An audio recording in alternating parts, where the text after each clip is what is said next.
네, 빨리 어른이 되고 싶었습니다. 좀 빨리 자라서 어른이 되었으면 좋겠다는 생각을 어릴 때 참 많이 했던 것 같습니다.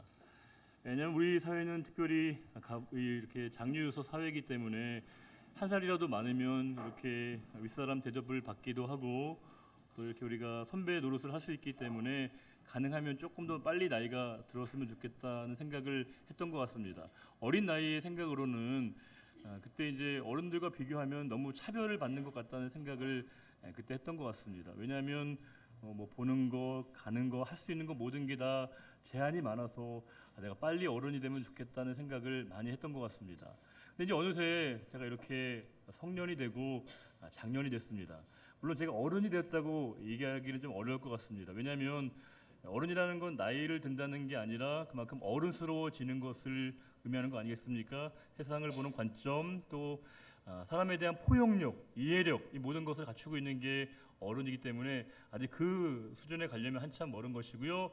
하지만 법적으로, 제도적으로 제가 성년이 되고 장년이 된 건 분명한 것 같습니다. 근데 참 묘한 건 우리 모두가 다 어릴 때 그렇게 어른이 되기를 바랬는데 막상 우리가 이렇게 성년이 되고 장년이 되니까 묘하게도 이게 어린 시절을, 젊은 시절을 우리가 더 동경하게 된다는 것입니다.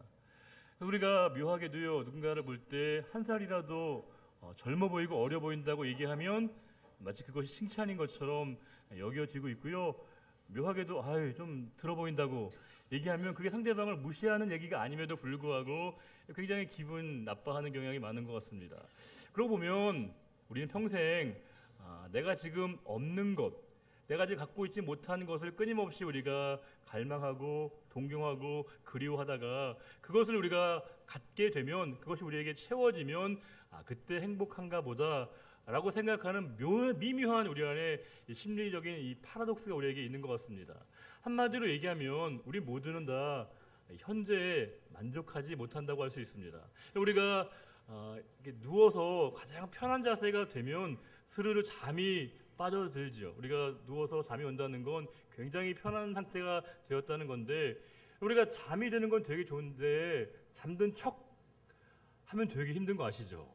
우리가 생각이 깨어 있는데 잠든 척 하면요, 몸이 굉장히 힘들고 어렵습니다. 우리 사람은 가장 편안한 상태, 그 편안한 상태가 만약에 똑같이 의식이 깨어 있는 상태로 30분 이상이 지속되게 되면 곤욕스러워하는 게 바로 우리들의 모습입니다. 그래서 우리 자체는 우리 늘 그렇게 생각합니다. 이제는 아직은 우리가 부족한 게 많고 불충분하다라고 생각합니다. 지금은 내가 좀 부족한 게 많고 지금은 나에게 좀 불완전한 게 많다라고 생각해서 우리가 뭔가 끊임없이 지금 없는 것을 찾고 구하고 그것이 채워지도록 우리가 모든 노력을 경주할 때가 많습니다. 대표적인 게 돈입니다. 우리가 정도의 차이는 있지만 어느 정도 다 우리가 물질을 갖고 있는데 되게 우리가 만족해하는 분이 많지 않으실 겁니다. 조금만 더 있으면 좋겠다고, 조금만 더 벌면 좋겠다라고, 내 통장에 조금 더 많이 돈이 쌓이면 좋겠다라고 생각하게 된다는 겁니다. 그러면 권력은 어떻습니까? 우리가 정치 권력이 아니라 일반적인 의미의 모든 힘도 마찬가지입니다. 우리는 지금의 이 정도의 힘이 아니라 내가 조금만 더 힘이 세면 좋겠다, 내가 조금만 더 영향력이 많아지면 좋겠다라고 우리가 생각을 한다는 거죠. 우리가 이 사회가, 학벌 사회가 그만큼 여전히 우리를 지배하는 이유도 명예에 대한 우리의 욕심 아니겠습니까? 내가 조금만 더 많이 배워서 내가 뭔가 내 실력과 내 능력을 사람들에게 인정받고 싶은 욕구가 우리에게 있는 것이고요. 연예인들에게 인기에 대한 집착이 있습니다. 내가 지금보다 조금 더 인지도가 높아지고 인기가 많았으면 좋겠다라고 우리가 생각을 한다는 겁니다. 근데 참 놀라운 건 이제 우리가 나에게 없는 것, 내게 이 결여되고 결핍된 이 부족한 부분들을 우리가 채우기 위해서 그렇게 우리가 노력을 하는데 막상 우리가 그것이 채워지게 난 다음엔요, 이내 우리가 별로 식상하게 되고요, 또 우리가 거기에 대해서 만족하지 못하게 되고 실증을 낸다는 겁니다. 그러다가 우리는요, 또 다른 뭔가를 찾고 그것에 우리가 목을 매게 되고요, 또 그것을 우리가 찾고 채워지게 되면 또 다른 뭔가를 우리가 계속적으로 찾는 일이 반복되게 되고, 그러다 결국에는 처음에 내가 바랬던 것과는 전혀 정반대의 것을 우리가 바라는 일들이 많다는 겁니다. 배우자를 생각해 보면 그럴 수 있어요. 우리가 결혼 전에는 우리 남편과 아내가 너무 조용하고 과묵해서 너무 좋다고, 그런데 막상 살아보면 어때요? 답답해서 막 못하겠다고, 답답해서 못 살겠다고 얘기하십니다. 결혼 전에는 이 남편과 이 아내가 너무 사방에 많은 사람들과 친교가 잘 되고 사교성이 좋아서 너무 좋다고 생각했는데, 결혼 후에는 어떻게 생각해요? 웬 오지랖이 넓어서 모든 사람이 다 관여하는지 이해를 못하고 있겠다고 우리가 생각하게 된다는 겁니다. 결혼 전에 그렇게 우리가 좋아하는 이유가 결혼 후에 정반대 이유로 우리가 바뀐 일이 많다는 겁니다. 만약에 어떤 분은요, 경제적으로 너무 어려워서 가난해서 평생의 소원이 내가 이 가난으로부터 벗어났으면 좋겠다, 가난으로부터 내가 이렇게 좀 탈출했으면 좋겠다는 생각을 통해서 열심히 노력합니다. 열심히 노력해서 돈을 좀 벌고요, 경제적으로 여유가 생길 때 묘한 생각이 우리에게 찾아온다는 겁니다. 옛날에 더 좋았던 것 같은데, 옛날에 우리가 정말 작은 것에 행복했는데 이제는 별로 행복해하지 않는 자신의 모습을 보면서 과연 어디에 정답이 있는 건가라고 하는 생각을 스스로 하게 된다는 것입니다. 인생은 그렇기 때문에 우리가 끊임없이 나에게 이렇게 부족한 부분을, 이 부족을 우리는 체험으로 해결해 보려고 할 때가 있습니다. 나에게 부족한 것이 있을 때 우리가 그것들이 채워지게 될 때 그 문제가 해결된다고 생각하는데, 막상 우리에게 이 부족이 체험으로 해결이 안 된다는 겁니다. 채우려고 해도 잘 채워지지 않는다는 거예요. 그래서 우리는 궁극적으로는 채워도 채워지지 않는 것이기 때문에 이제는 버리는 게 행복한 것이구나, 버리는 게 이게 옳은 것이구나라고 우리가 생각한다는 겁니다. 그래서 나중에는 뭐예요? 내려놓아야 행복한 거구나. 내가 이제 뭔가 붙들고 있었던 것들을 내려놓을 때 우리가 행복이 우리에게 찾아온다고 생각을 한다는 겁니다. 이용규 선교사님이 쓰신 내려놓음이라는 책은 공전의 히트를 쳤습니다. 많은 한국교회 성도님들이 이게 큰 영향력을 끼쳤고요. 아마 대부분의 분들이 이 책을 아마 아시거나 읽어보셨으리라 생각됩니다. 이용규 선교사님은 우리가 잘 아시는 것처럼 국내 최고의 학부를 나오시고요, 하버드 대학에서 박사학위를 받으셨고 몽골의 선교사로 떠나신 이 놀라운 사건 때문에 많은 분들이 다 이렇게 그분에게 탐복하게 됩니다. 근데 이 내려놓음의 이 신드롬의 현상을 김두식 박사, 우리 법학자가 이분이 작가인데요, 이 상황을 조금 다른 시각으로 분석한 글을 본 적이 있습니다. 만약에 사람들이 이렇게 이 내려놓음의 이용규 선교사님에게 이렇게 환호성을 보내는 이유가, 혹시 만약에 그분이 국내 이름도 없는 대학 출신이었다고 할 때 몽골 선교사로 간 게 많은 사람들이 그렇게 관심을 끌 수 있는 소재가 되었을까? 라는 겁니다.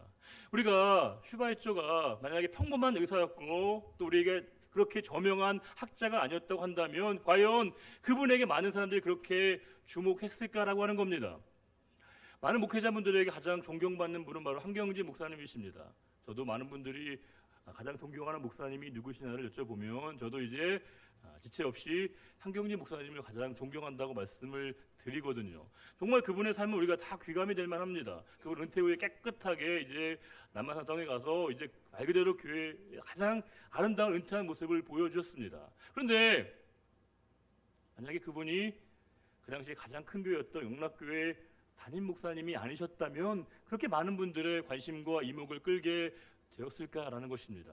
어찌 보면 우리의 관심사와 하나님의 관심사가 얼마나 차이가 있는가를 우리가 엿볼 수 있는 지점입니다. 그래서 이 김두식 박사는 묘한 분석을 합니다. 그래서 많은 사람들이 오히려 내려놓고 이 비움을 보다 더 극적으로 우리가 하기 위해서 더 많은 것을 우리가 채워야 되고 더 많이 높아지려고 할 때 그때 우리가 비우고 내려놓는 게 더 멋있어 보이고요, 근사해 보인다라고 얘기한다는 겁니다. 사실 우리에게 관심은요, 얼마나 높은 지위에 있음에도 불구하고 그것을 내려놓느냐에 관심이 있는데 하나님의 관심은 좀 다른 거 아니겠습니까? 만약에 하나님이 우리가 이름 없는 대학 출신의 어느 사명자로서 하나님의 부르심에 그 자리에 있다고 할 때 우리에 대한 평가와 하나님에 대한 평가가 얼마나 다를지 우리가 생각해 볼 수 있다는 겁니다. 그래서 참 역설적인 건 뭐냐면 이 책으로 말미암아 이용규 선교사님이 사방에서 이제 강의 요청이 쇄도했고요, 이 책의 판매 무슨 엄청난 판매를 해서 가장 큰 이익을 본 게 이 책을 발간한 회사라고 하는 것입니다. 우리에게 관심은 이런 질문을 가질 수 있습니다. 과연 우리에게 추구해야 될 기독교적인 가치가 뭐냐는 겁니다. 우리는 과연 우리가 채우는 게 우리의 삶의 목적이 되어야 되는 건가, 아니면 비우는 게 인생의 목적이 되어야 되는 거 하는 겁니다. 아니면 우리가 꽉 붙드는 게 인생을 우리가 추구해야 될 가치인 건가? 아니면 내려놓을 때 우리가 진짜 의미가 있는 건가? 고민이 시작되는 지점입니다. 어떤 거 없습니까? 우리가 비우는 게 목적입니까? 아니면 채우는 게 목적입니까? 꼭 붙들어야 됩니까? 아니면 내려놔야 됩니까? 묘하게도 성경은 이 모든 말씀을 다 우리들에게 담아내고 있기에 우리가 선뜻 결정을 내리기가 쉽지 않아 보인다는 겁니다. 제가 성경을 이제 좀 묵상을 하고 신학교에 가서 이제 신학을 공부하면서 제가 하나님에 대해서 조금 알아가면서 가장 깊은 감동을 받는 몇 가지 지점이 있었습니다. 그것은 뭐냐면 제가 이전에 알고 있었던 하나님에 대한 이해와 상이 말씀을 통해 조금씩 달라지는 지점이었습니다. 그것은 뭐냐면 하나님은 우리에게 단선적인 신앙의 라이프 스타일을 원하시거나 우리들에게 요구하시는 분이 아니라는 겁니다.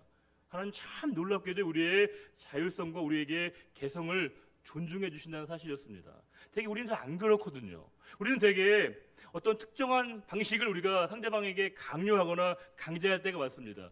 되게 성경에 기초한 것도 아닙니다. 특정한 역사적인 상황과 맥락에서 제기된 부분들을 혹은 우리보다 앞선 이들의 경험적 제한적인 선택에 의해서 우리가 물려받은 것을 우리가 절대화할 때가 많은데 놀랍게도 하나님은 우리에게 어떤 방법과 방식을 우리들에게 강제하기보다는 놀라울 만큼의 우리들의 삶의 개성과 우리들의 신앙의 라이프 스타일을 존중해 주신다는 겁니다. 제가 가장 좋아하는 단어 가운데 하나가 자유이거든요. 예전엔 자유라는 단어를 생각할 때 구속받지 않는 것, 내가 뭔가를 마음껏 해볼 수 있는 것을 자유라고 생각했는데 점점 말씀을 알아가면서 조금 이해가 달라졌습니다. 이 자유라는 단어 속에 담겨져 있는 함의라고 하는 것은 우리에게 어떤 것에도 얽매이지 않는다는 겁니다. 우리가 얽매이지 않는 이유는 뭐냐? 하나님이 우리를 그렇게 존중해 주시고 우리를 배려해 주셨다는 겁니다.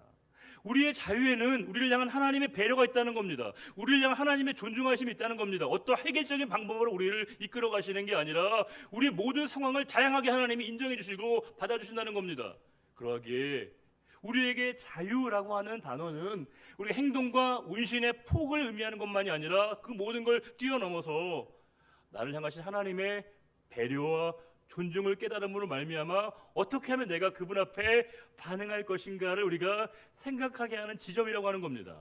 우리가 여전히 상대방의 눈치를 봐야 되고 내가 어떻게 상대방에게 여겨질까를 우리가 끊임없이 거기에 우리가 얽매여 살아가는 것이 아니라 더 이상 우리가 거기에 얽매이지 않아도 될 수 있을 정도로 우리 자신의 모습과 우리 자신의 개성과 특징을 하나님이 존중해 주신다. 그것이 바로 우리가 자유함을 덧입게 된 우리의 삶의 지점이라고 하는 겁니다.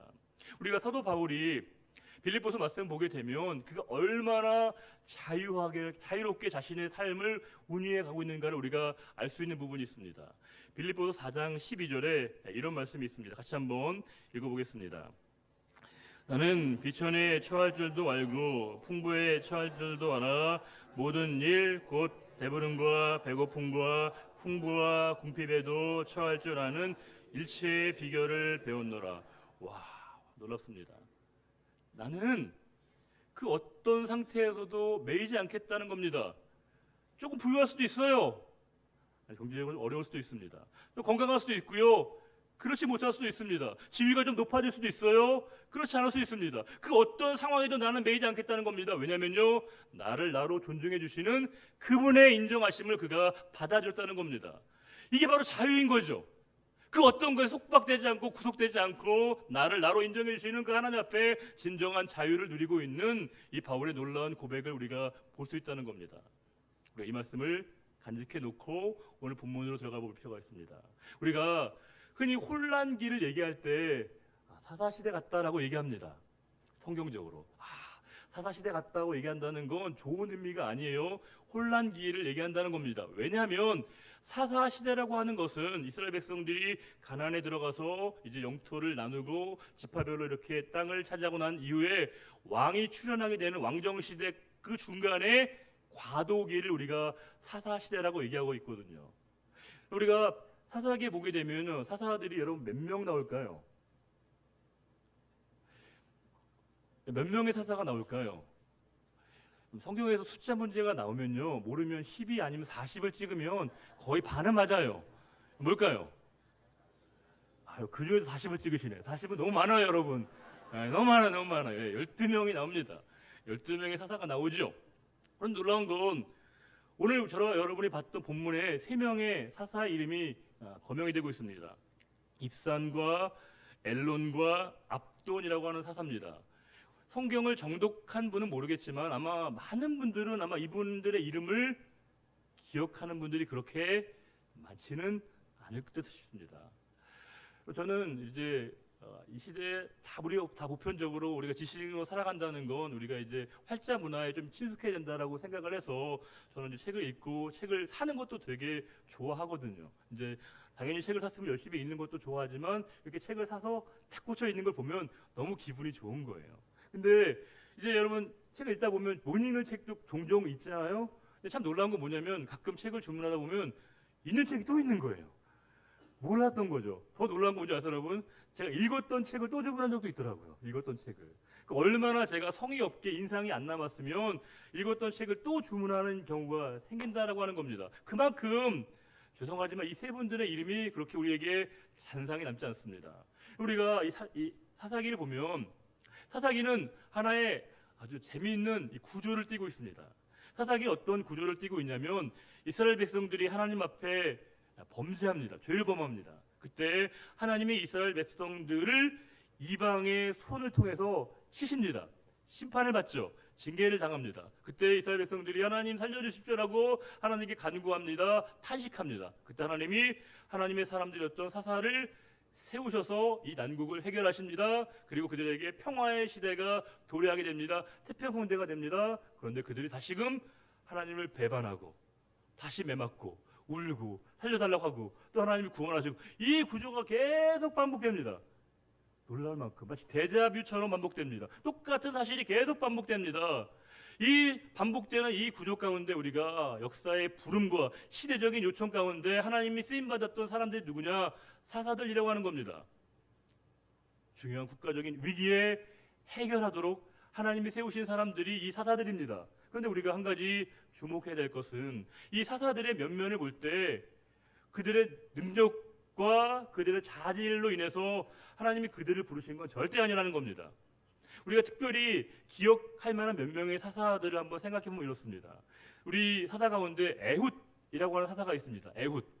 이 에훗이라는 사사는요 항상 앞에 붙는 수식어가 있습니다. 왼손잡이 에훗이라고 합니다. 왜냐하면 당시에는 이 방향이라는 게 되게 중요했거든요. 하나님의 능력과 옳다라고 하는 것의 모든 방향은 다 오른쪽인 겁니다. 오른손을 당연히 써야 되는 거예요. 지도자가 왼손을 쓴다. 이거는 이 당시의 사회 문화는 통용될 수 없는 겁니다. 그런데 이 에훗은 예외적으로 왼손잡이였습니다. 그리고 그가 왼손잡이였다는 사실을 계속적으로 사사기는 강조하고 있습니다. 드보라는 어떻습니까? 드보라는 이름에 느껴지는 느낌처럼 드보라는요 남성이 아니라 여성이었습니다. 극심한 남녀 차별이 존재하는 당시의 시대적 상황 가운데 남성 지도자가 아니라 여성 지도자가 쓰임 받는다? 지금은 말도 안 되는 거죠. 지금은 완전히 여성들이 이제 상위 시대가 됐지만 당시의 기준을 보게 되면 여성의 사사가 된다. 있을 수 없는 겁니다. 심지어 바락이라고 하는 사람이 계속해서 이 드보라의 치마를 잡고 따라다닌 겁니다. 드보라가 모든 걸 주도합니다. 기드온 어떻습니까? 기드온은요 우리가 별명이 있어요. 기드온의 300용사, 용사로 불리는 사람입니다. 그런데 실제로 기드온의 삶을 보면 좀 달라요. 되게 비겁한 사람입니다. 소심합니다. 심지어 하나님이 그를 부르심에도 불구하고 못 들은 척합니다. 안 들은 척합니다. 겨우 끌려서 전장에 투입됐던 사람이 바로 기드온입니다. 삼손은 어떻습니까? 최고의 힘을 가진 사람이었지만 삼손하면 우리에게 떠오르는 이미지가 있잖아요. 호색한의 대명사였다는 겁니다. 이들의 면모가 이렇다는 겁니다. 당대의 기준으로 보게 되면 다 결격 사유 있는 사람들입니다. 그런데 하나님이 그들을 사용하셨다고 하는 건 우리들에게 무엇을 주목하게 만드는 걸까요? 우리가 여러분 잊지 말아야 될 것은 그들이 왼손잡이였기 때문에 여성이었기 때문에 사용하신 게 아니고요. 지문을 좀 바꿔야 됩니다. 왼손잡이일지라도 하나님이 사용하신 겁니다. 여성일지라도 사용하신 겁니다. 비겁한 겁쟁이라 할지라도 하나님이 사용하신 거고요. 호색한 좀 도저히 인격적으로 우리가 문제가 있는 사람처럼 보이지만 하나님이 그들을 부르셔서 하나님의 일들에 투입하셔서 사용하셨다는 겁니다. 하나님의 사람들을 쓰시는 이 스펙트럼이 얼마나 넓은가를 알 수 있고요. 얼마나 하나님이 자유자재로 하나님의 사람들을 사용하시는가를 알 수 있다는 겁니다. 이런 사람들이 바로 사사들이었습니다. 그런데 오늘 저와 여러분에겐 3명의 사사가 나오고 있습니다. 다시 한번 이름을 거론하면 입산과 엘론과 압돈입니다. 이분들에게 참 죄송하지만 우리에게 이분들의 이름이 기억이 나지 않습니다. 잘 우리에게 떠오르지 않습니다. 우리가 가끔 드라마나 영화를 보면 신 스틸러라고 불리는 분들이 있습니다. 여러분 아세요? 신 스틸러. 영화나 드라마에 잠깐 나와요. 한 카트. 그런데 사람들의 주목과 이목을 딱 끄는 사람들을 우리가 신 스틸러라고 얘기하거든요. 그런데 이분들은 그런 것도 아니에요. 잠깐 나오는데 여러분과 제가 전혀 기억이 안 나잖아요. 신 스틸러도 아니라는 겁니다. 우리가 한 사람의 생애를 조명할 때 그렇잖아요. 우리가 한 사람의 일생을 우리가 기록한다고 할 때 전기든지 평전이든지 자서전이든지 할 때 우리가 굉장히 상세하게 세밀하게 기록을 하거든요. 왜냐하면 한 사람의 한 사건은 전후 맥락이 있어야 되기 때문에 한 가지 사건을 서술하고 기술하려면 굉장히 이게 복잡해질 수밖에 없다는 거예요. 저는 개인적으로 제가 작은 취미가 있는 뭐냐면요, 이제 그 온라인으로 조선왕조 실록을 이렇게 접속해서 읽어보는 거거든요.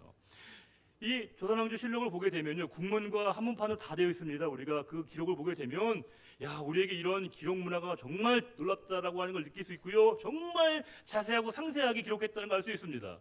적어도 그런 기준을 보게 되면요, 이들은 즉 일생에 대한 기록이 굉장히 상세됨에도 불구하고 짧아도 너무 짧습니다. 간단하다는 말로 설명이 안 된다는 겁니다. 본문을 한번 들어가 볼까요? 입산 8절에 나오는 입산의 출신은 베들레헴이라는 거예요. 여러분, 이 베들레헴은 우리가 알고 있는 유대 베들레헴이 아니에요. 스불론 땅에 있는 베들레헴. 좋은 정보 하나 얻는 거 있어요. 근데 9절에 보게 되면 그가 아들이 몇 명이에요? 30명. 딸은 몇 명이에요? 30명. 30 더하기 30은 몇이에요? 60. 자식 많은 거 인정해요. 자식이 60명이 되면 아내는 한 명일 수는 없는 거죠. 네, 그렇죠. 한 명이 이렇게 60명까지 나오기는 곤란할 거니까 아마 많은 아내를 모시는 분이었을 겁니다. 근데 이 딸들을 자기 지파 밖으로 결혼시키고 또 지파 밖에 있는 사람들을 며느리 삼았다라고 하는 게 이 입산에 대한 서술이고요. 그가 사사가 된 지 7년이고 베들레헴에서 죽었다. 이게 입산에 대한 묘사의 전부입니다. 되게 허무하죠. 허무합니다. 그 엘론은 더합니다. 11절에 엘론은 그가 10년 동안 다스렸다. 짧진 않아요. 그런데 엘론이 10년 동안 이스라엘을 다스리다가 마지막에 뭐예요? 그냥 아일란 땅에서 죽었다. 이게 그에 대한 묘사의 전부라고 하는 겁니다. 이상합니다. 마지막에 13절 압돈이 나옵니다. 압돈은 뭐예요? 아들이 40명이고요. 손자가 30명. 여기 좀 아쉬울 것 같아서 뒤에 뭔가 조금 더 정보를 소개하고 있는데 어린 낙이 70마리. 당시 어린 낙에는 굉장한 어떤 그런 경제력이 있어야 가는 거거든요. 우리 식으로 얘기하면 좋은 승용차 70명을 줬다는 거예요. 그의 재력, 경제력 인정할 수 있어요. 그런데 그가 사사가 된 지 8년이고 비라돈에 장사되어 죽었다. 이게 이들에 대한 묘사의 전부라고 하는 겁니다. 허무하죠. 허무합니다. 도대체 이들에 대한 이 언급이 이렇게까지 짧은 이유가 뭘까요? 우리가 사사가 결코 우리가 과소평가해야 될 사람들이 아닙니다. 사사는 그야말로 국가적인 위기, 비상시국, 비상상황에 하나님의 부르심을 받아서 그 난국을 해결해야 될 굉장히 중요한 지도자들이었습니다. 그런데 지금 이들에 대한 묘사가 이렇게까지 짧고 간단할 수밖에 없었던 이유는 뭐냐? 그들이 하나님께 한 일이 별로 없다는 것입니다. 그들에게 여러분 은혜가 없어서가 아니에요. 축복을 덜 받은 게 아닙니다. 우리가 받지만 그들은 엄청난 축복과 은혜를 받았습니다. 그런데 그 축복과 은혜로 말미암아 주를 위해 쓰임 받은 게 없다는 겁니다. 교회를 위해 쓰임 받은 게 없다는 것이죠. 많은 축복과 은혜를 받았지만 결국 잘 먹고 잘 살았다라고 한 문장으로 끝나는 인생을 그들이 살았다는데 아쉬움이 있다는 겁니다. 그들에게 은혜와 축복이 부족한 게 아니고요, 넘칠 정도였습니다. 시편 23편 보시게 되면 다윗의 시 가운데 그런 내용이 있잖아요. 내 잔이 넘치나이다. 이 말의 고백은 단순하게 자신의 잔만을 채우고자 하는 사람의 고백이 아니겠죠. 하나님, 내게 주신 은혜가 너무나 크고 너무나 놀랍기 때문에 내 잔을 채우고도 넘칠 만큼 다른 사람의 잔도 내가 채울 수 있습니다. 채우겠습니다라고 하는 아름다운 신앙의 고백이라고 하는 것입니다. 우리 기독교적인 삶의 목적은요, 소유냐 무소유냐 있는 게 아닙니다. 지위에 높고 낮음에 있는 것도 아니고요, 경제적인 유무에 있는 게 아닙니다. 사회적인 지위에 높고 낮음에 있는 것도 아니에요. 중요한 게 뭐냐? 내가 지금 주님을 위해서 무엇을 하고 있느냐가 그것으로 하나님 앞에 우리가 평가받는 지점이라고 하는 겁니다. 아무리 많은 재물을 가지고 높은 지위를 갖는다고 할지라도 하나님을 위해서, 하나님이 세우신 교회를 위해서 쓰임받는 바가 없다면 적어도 하나님 앞에 평가받을 일이 없다는 것입니다. 그러하게 우리가 이 말씀을 무겁게 받아들이게 됩니다. 왜냐하면 그 누구도 여기에서 예외일 수 있는 분은 아무도 없거든요. 우리가 오늘 말씀 보시면서 특별히 아까 봤던 빌립보서 4장 12절 말씀에 내가 일체의 비결을 배웠노라고 했던 그 사도 바울이 그 다음 4장 13절에 했던 유명한 말씀이 있습니다. 내게 능력 주시는 자 안에서 내가 모든 것을 할 수 있다고 얘기하고 있습니다. 이 말을 우리가 오늘 말씀과 접목시키면 어떤 의미일까요? 내가 꼭 부유해야만이 하나님께 쓰임받을 수 있는 건 아니라는 겁니다. 재산이요, 재물이 있을 수도 있고요, 아닐 수도 있습니다. 내가 건강할 수도 있고요, 그렇지 않을 수도 있습니다. 지위가 좀 높을 수도 있고 그렇지 않을 수도 있습니다. 그러나 내게 능력 주시는 자 안에만 있다면 내가 언제나 주를 위해 쓰임받을 수 있는 일이 가능하다는 것을 고백했던 이 놀라운 바울의 고백이 가운데 담겨져 있습니다. 우리는 여전히 그렇게 따져요. 내가 채워야 되냐?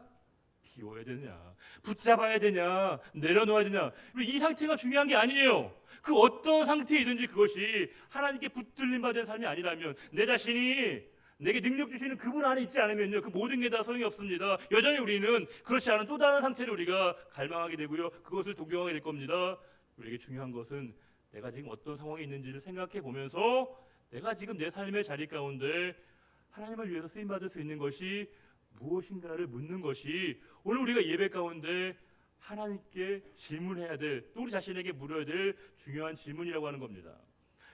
세상에 유명한 사람들 되게 많은 것 같아요. 똑똑한 사람 많고요. 그 유명한 사람들은요, 재산이 많아서 유명하기도 하고요, 많이 배워서 유명하기도 하고 높은 지위 때문에 유명하기도 합니다. 그런데 그 유명한 사람들이 하나님 보시기엔요, 난 너를 모른다 라고 할 수 있다는 겁니다. 그런데 세상에 우리가 아무도 우리에게 관심을 갖지 않아요. 아무도 우리를 기억해 주지 않아요. 그러나 하나님은 착하고 충성된 종이라고 우리의 이름을 기억해 주는 사람이 있다는 겁니다. 우리 가운데 유명한 사람이 있지만요, 무명한 자가 있는 것이고요, 무명한 자 같지만 하나님 앞에 유명한 자가 있다는 것이 성경이 우리들에게 알려주고 있는 진리라고 하는 겁니다.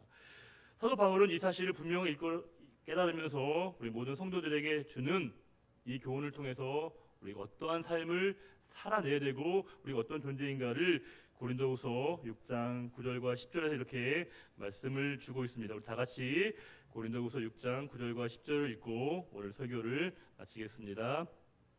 무명한 자 같으나 유명한 자요, 죽은 자 같으나 보라 우리가 살아있고, 징계를 받는 자 같으나 죽임을 당하지 아니하고, 근심하는 자 같으나 항상 기뻐하고, 가난한 자 같으나 많은 사람을 부유하게 하고, 아무것도 없는 자 같으나 모든 것을 가진 자로다. 아멘. 주님, 저에게 아무 것이 없는 듯 보여도 우리에게 모든 것을 가진 자임을 이 시간 다시금 일깨워 주시고 알게 하심을 참으로 감사드립니다. 우리는 재물이 좀 경제적으로 여유가 있어야, 내가 좀 더 건강해야, 내가 어떤 지위를 가지고 있어야, 어떤 힘을 가지고 있어야 할 수 있는 일이 있고 주께 쓰임받을 수 있다고 생각하지만, 하나님은 내 은혜가 내게 족하다고 말씀하십니다. 하나님, 이 시간 우리의 삶의 자리 가운데 다윗의 고백처럼 내 잔이 넘치나이다, 아름다운 신앙의 고백이 우리의 삶에서 흘러나오기를 원합니다. 우리의 잔만을 꼭꼭 채우는 이 이기적인 삶이 아니라 누군가의 잔을 채워주는 삶에 우리가 쓰임받기를 원합니다. 하나님, 우리가 그 일에 주님이 우리를 부르신 줄 믿사오니 그 부르심에 기꺼이 응답함으로 말미암아 하나님을 기쁘시게 하는 자, 하나님의 마음을 시원케 하는 우리 모두가 되기를 바라며 언제나 우리와 늘 함께 하시는 우리 주님 예수 그리스도의 이름으로 감사하며 기도드리옵나이다. 아멘.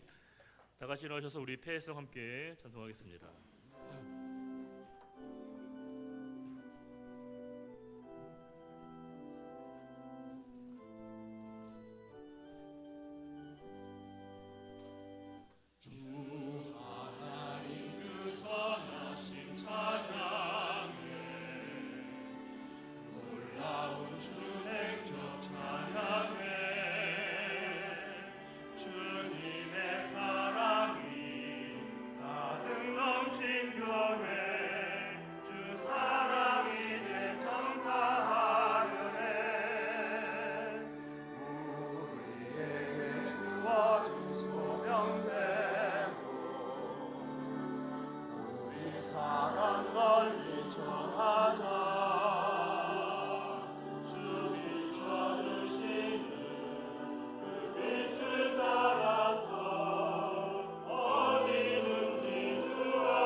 여호와는 내게 복을 주시고 너를 지키시기를 원하며 여호와는 그의 얼굴을 내게 비추사 은혜 베푸시기를 원하며 여호와는 그 얼굴을 내게로 향하여 드사 평강 주시기를 원하노라.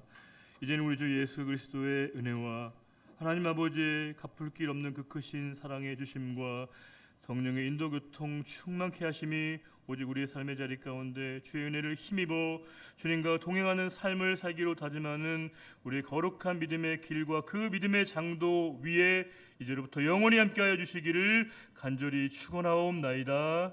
아멘.